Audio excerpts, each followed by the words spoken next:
This is how the primitive cloaca is. Okay, here is the pubic symphysis. This will be developed by a urorectal septum into two parts.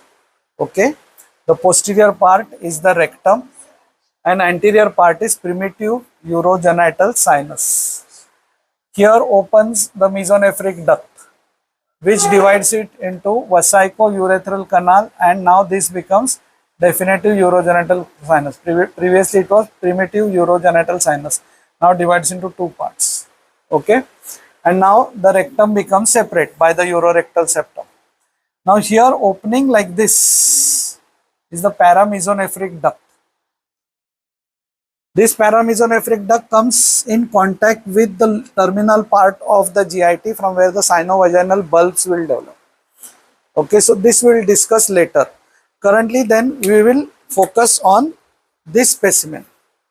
Okay, so in this specimen what you are seeing is this septum has now divided the primitive cloaca into two parts, anterior primitive urogenital sinus and this is rectum. At the point of opening of the mesonephric duct, this is the opening of mesonephric duct.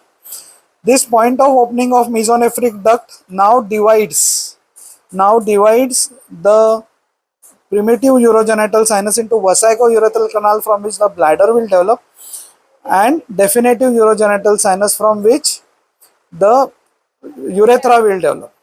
Then this is the developing rectum and this is the mesonephric duct. Part of the specimen, to understand this you look it like this. So this is the actual neural tube. This is the neural tube. This is the notochord. These are the bodies of the vertebra. From the bodies of the vertebra, now the arches will grow and here the lamina will be formed and the spine will be formed here. You are getting it. So now the arches and lamina will form here and then the spine will be behind and this part will form the spinal cord. Okay, thank you.